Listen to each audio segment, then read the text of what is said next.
So students, today we will start a new chapter, that is evolution, evidences and theories of biological evolution.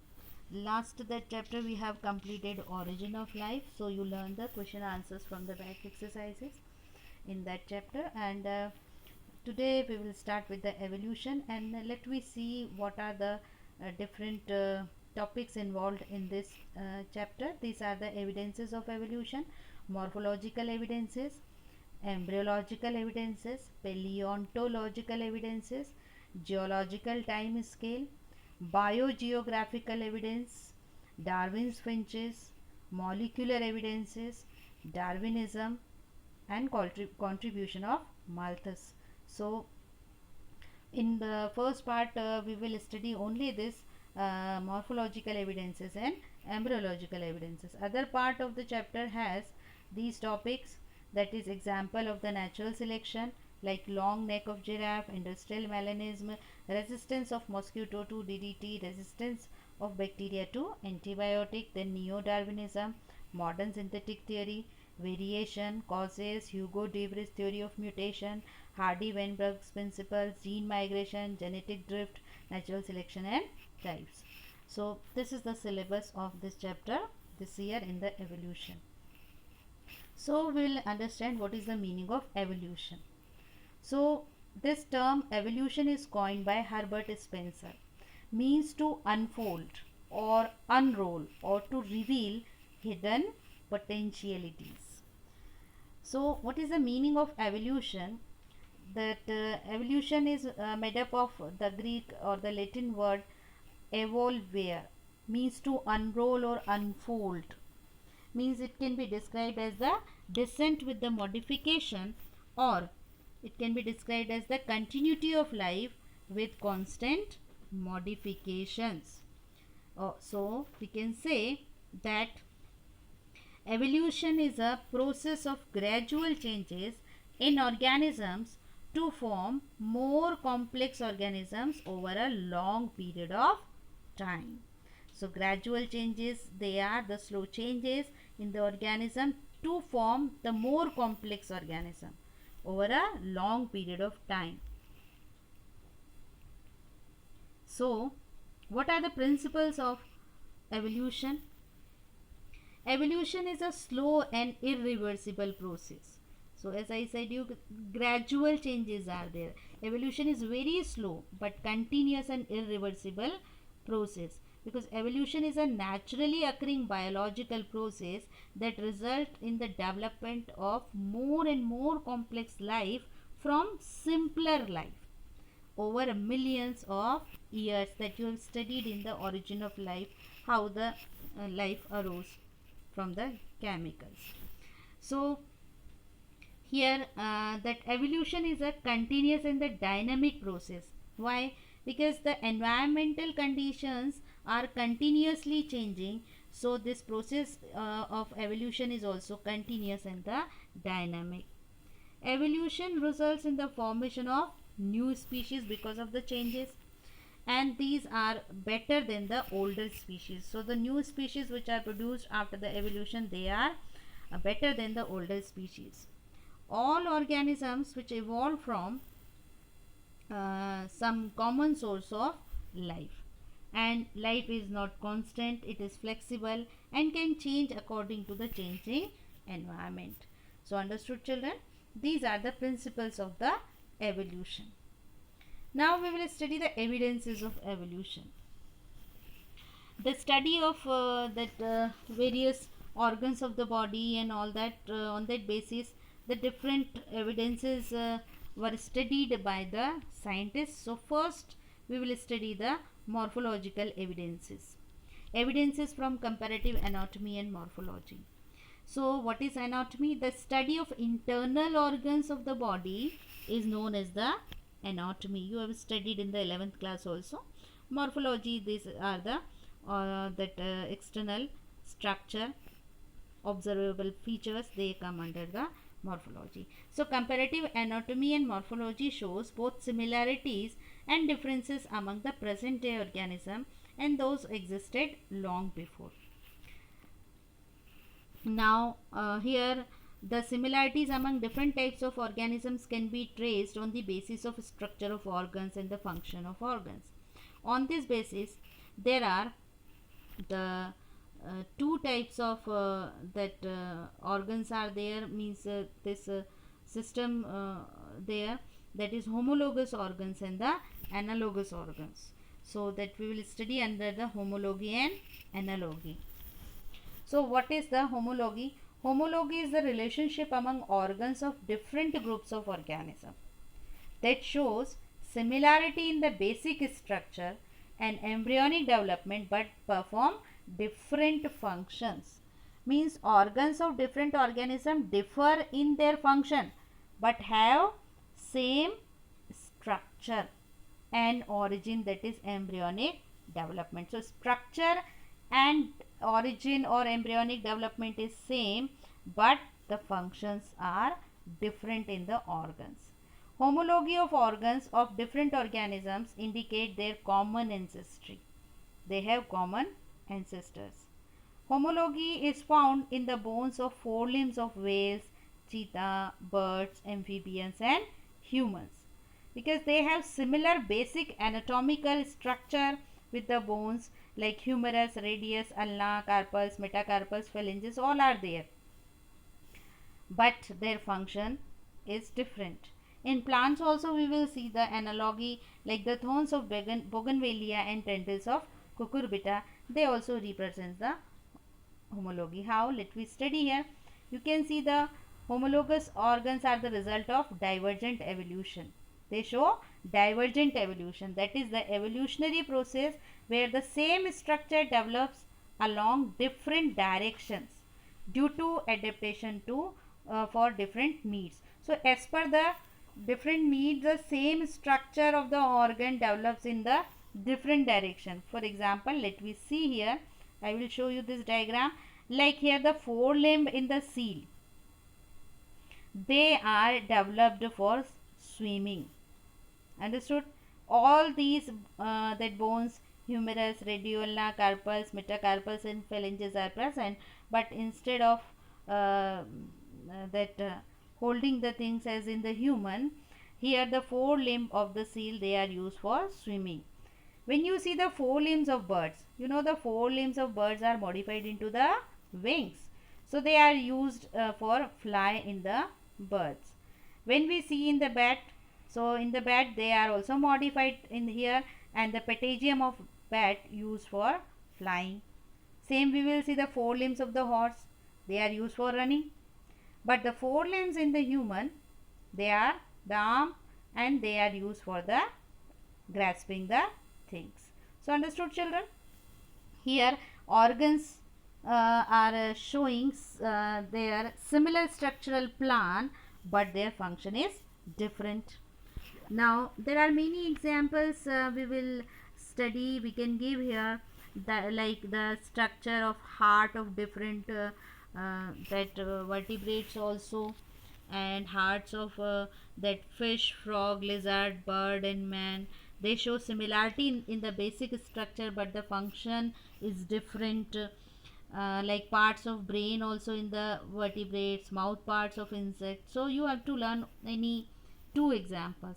Similar exoskeleton in the arthropod, they all have the segmented body with an exoskeleton of chitin, and same basic pattern is there, but this exoskeleton has been modified differently in different arthropods. So any two example of animals and any two examples of the plant you have to study.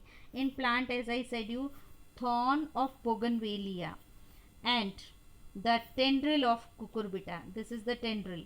So this both the structure, they perform different function, but their origin is same, both are the modification of stem. So you can understand the thorn is there for the protection, and here the tendril, it helps to climb this plant, okay, because this cucurbita plant, it is for the climber. So this is the example of plant. One more example of the plant is the rhizome of ginger and tuber of potato. Both are the modification of stem. and tendril of pea and spine of cactus, both are the modification of leaf, but their function is functionally they are different. So these are the examples of the homology. Now, as I explained you already that the homology suggests the divergent evolution. These structures present the divergent evolution. Now we will study the analogy. Analogy is the structural similarities. So analogy is the relationship among organs of different groups of organisms performing the same function irrespective of structure or anatomical differences. So here similarity is found in the function. Function is same, but what happens here, organs of the animals, they have similar functions but they differ in the structure, origin and development. Such organs are the analogous organ, and this phenomenon is known as the analogy. This is just opposite of the homology. So understood, children? Here similarities in the function of organs, okay, but the difference in the structure, origin and the development. For example, eyes of octopus and those of mammals, here the function is same but the structural differences are found. Wings of butterfly and those of birds, they show structural difference but the function is same, flying. Flippers of whales or dolphins and those of penguins, here also the function is same but the structure is different. Tubers of sweet potato, that is the modification of root, their sweet potato modification of root, but in potato it is a modification of stem. So structural plan is different, origin is different, but the function is same, to store the food. So analogy is the result of convergent evolution. As we have studied, homology is the result of divergent evolution. Here analogy is the result of convergent evolution, that is the evolutionary process where anatomically different structure in different groups of organism evolve towards the same function. So understood, structurally they are different organs, structurally they are different but they perform the same function. It is the similar habitat condition that have selected similar adaptive features in different groups of organism towards the same function. So structurally these animals, they have different organs but they perform the same function due to the similar habitat conditions. So these are the examples, that the human eye and octopus eye, that is structural difference you can see, but everywhere you can see the structural difference but the function is same. Here the wings of butterfly and birds, they are analogous because structurally these are different but the function is same, that is flying. Tuber of potato and tuber of sweet potato, this is the modification of root and this is the modification of stem, but the function is same, to store food. Another example of the plants are there, like the tendril of grapes, that is the modification of stem, and the tendrils of pea, that is the modification of leaf, but the function is same. Another example is the leaves of plants and cladode of asparagus, they are the stem modifications. So understood, analogous organs have no structural similarity yet both perform the same function. An analogy suggests that organisms which are not closely related may develop similar type of organs under the similar habitat. So analogous organs are in fact the result of convergent evolution. So let me see this divergent and convergent evolution again. What is divergent? They are the animals which have close ancestry can develop remarkable changes and differences when they get separated from each other and live in different climatic conditions. So have the common parent or common ancestry, but when they go in the different climatic conditions, then they develop accordingly. So this is called the divergent evolution. Example of the divergent evolution we have studied here. Divergent evolution is shown by the homologous organ, and the Darwin's finches are also the example of the divergent evolution. Darwin finches I will explain you in the next class. Convergent evolution. What is convergent evolution? Here the animals are distantly related, no close ancestors, but can develop similar shape and structure under similar climatic conditions. So there is no close ancestry found in them, in the species, but they are developing similar shape and structure due to the similar climatic condition. Here the climatic conditions are different, but the parent species is same, ancestral relationship is there.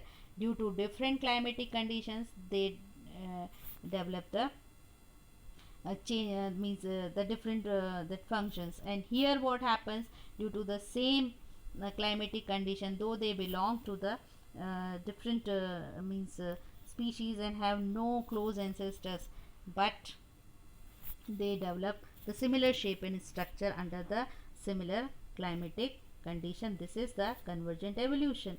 And here the, like the whale is not a fish, it is a mammal, but it is found in water and has developed its shape and structure in such a way that it starts looking like a fish. So it is not a fish.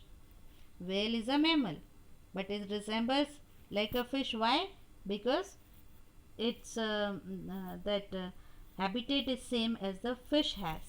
So as per the habitat, they develop the common features, fish and whale. So understood, this is the example of convergent evolution. So students, we will do the next now. The after morphological and anatomical evidences, we will do the embryological evidences. So we'll see here what is embryology. Embryology, it is a study based upon the observation of certain common features during embryonic stages of the all vertebrates. Means embryology, that is the study of embryo. So how it works, means how it provides evidences. So the study based upon the observation of certain common features during embryonic stages of all vertebrates. So when the embryo of all vertebrates were studied by the scientists, they found some similarities, and that is the evidences from embryology. And Carl von Baer was the father of embryology. He proposed that the embryo of different organisms exhibit remarkable homologous similarities, which suggest the common ancestry. And he proposed that organisms which share common descent or evolutionary lineage, means they have the common ancestry, they exhibit similar embryological patterns on which they later build their adult pattern, and this is known as the Bayer's law also. Now another law which is given by the Ernst Haeckel. He proposed a biogenetic law which states that ontogeny recapitulates phylogeny. Understand the meaning of this. What is ontogeny? Ontogeny means embryonic development, and phylogeny means the evolutionary history. So according to Haeckel, each organism during its embryonic development repeats the evolutionary history of its ancestors. Understood? Recapitulates means it repeats. So ontogeny recapitulates phylogeny means each organism during its embryonic development repeats the evolutionary history of its ancestors. Understood, children? Ontogeny recapitulates phylogeny, that is development or embryological stages of organisms recapitulates, that is ontogeny, recapitulates the evolutionary history, that is the phylogeny. And this is known as the theory of recapitulation, also called the biogenetic law of embryological parallelism. So we can see that embryo of these vertebrates, they show similarities. What are the similarities? All vertebrate embryos develop a row of gill slits, but they are functional only in fish and not found in other vertebrates. Notochord is present in all vertebrate embryo. Let me see here through the diagram. Embryo and evolutionary history. And now you will see the embryo of fish, reptile, bird and human. You'll see that the tail is common and the gill slits are also there. But we can understand that these organisms, when they develop into the adult, these all structures are not necessary, so they further do not develop. So this is the that evidences of the embryology. Now, after these evidences of morphology, anatomy and embryology, you will learn all these key terms: evolution, homologous organ, analogous organ, convergent evolution, divergent evolution, recapitulation, ontogeny, phylogeny. And in the next part we will study the another that evidences, paleontological and other evidences. So revise the chapter from here.